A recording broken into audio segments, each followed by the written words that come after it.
আমাদের কোনো বোনাস নাই, ঈদ ঈদে কোনো বোনাস নাই, তারপর আপনার বৈশাখী ভাতা নাই, কোনো ইনসেপ্টি বোনাস নাই।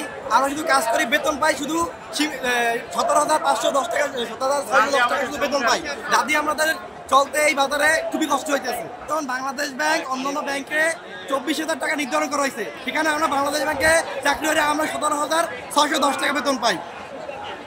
আমাদের এই বেতনে তো বৈষম্য আছে, আমাদের বেতন থেকে আমাদের কোম্পানি সেখান থেকে 30% বা আরও এই একটা অ্যামাউন্ট তারা আমাদের থেকে নিয়ে হয়। আমরা চাই না এই বৈষম্য থাকুক আর বাংলাদেশের ভিতরে। আমাদের মূল দাবি হচ্ছে আমাদের চাকরি আউটসোর্সিং যে প্রথাটা আছে এই প্রথাটা বাতিল করে আমাদের হচ্ছে চাকরি স্থায়ীকরণ করতে হবে। কারণ হচ্ছে যে স্বাধীন বাংলায় আমরা বৈষম্যের শিকার হই। আমরা একই প্রতিষ্ঠানে হচ্ছে যে সরকারি লোকজনদের সাথে চাকরি করি, কিন্তু তারা যেই সুযোগ সুবিধাটা পায় আমরা তার হচ্ছে যে ছিটে ফোটাও পাই না। আমরা তাদের চেয়ে হচ্ছে বেশি কাজ করে থাকি। সব সময় হচ্ছে যে আমরা প্রতিষ্ঠানে হচ্ছে যে ভূমিকা রেখে থাকি। করোনাকালীন সময়ে আমরা 24 ঘন্টায় হচ্ছে যে কাজ করেছি, কিন্তু আমাদের সেই প্রণোদনা তো নাই, সেখানে আমাদের চাকরিই থাকে না। আমাদের সহকর্মী যারা ছিল তাদের খুঁটিনাটি কোনো ভুল থাকলেও সেই ভুলের জন্য তাদের চাকরি হচ্ছে যে চলে যায়। আমরা হচ্ছে যে 24 ঘন্টা জীবন বাজি রেখে হচ্ছে যে প্রতিষ্ঠানে কাজ করেছি করোনাকালীন সময় থেকে এখনো অদ্যাবধি পর্যন্ত হচ্ছে কাজ করে যাচ্ছে, কিন্তু আমাদের কোনো সুযোগ সুবিধা নাই। আমাদের হচ্ছে যে বেতন 17,610 টাকা নির্ধারিত করেছে অর্থ মন্ত্রণালয়, স্বাস্থ্য মন্ত্রণালয়ের প্রশাসন, কিন্তু আমরা সেটা ঠিকঠাক মতো পাই না। বছর শেষে জুন জুলাইতে আমাদের হচ্ছে মেয়াদ হচ্ছে যে যখন শেষ হয়ে যায় তখন হচ্ছে 5 থেকে 6 মাস আমাদের বেতন বন্ধ থাকে, এবং এই সময়ে প্রতিষ্ঠান বা অন্যান্য হচ্ছে যারা ঠিকাদার প্রতিষ্ঠান আছে তারা হচ্ছে যে আমাদেরকে ছাঁটাই হচ্ছে যে করে দেয়। অনেকেই হচ্ছে প্রতি বছরে 5 থেকে 6 জন করে ছাঁটাই করে দেয়, যার কারণে আমরা বৈষম্যের শিকার প্রত্যেকটা ক্ষেত্রেই হয়ে থাকি।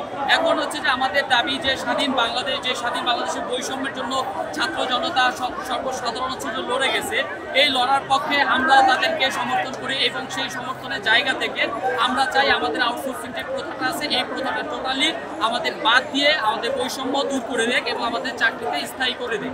একই প্রতিষ্ঠানে পার্মানেন্ট যারা কর্মচারী আছে তারা এমনভাবে বৈষম্য করে, তারা কাজ করে না, আমাদের অমানবিকভাবে কাজ করে নাই, তারপরে আমাদের কোনো বোনাস নেই, তারপরে বৈশাখী ভাতা নেই, ইনসেপ্টি বোনাস নেই, কোনো কিছু নেই, এমনভাবে নির্বাচিত, কথায় কথায় আমাদের চাকরি চলে যায়।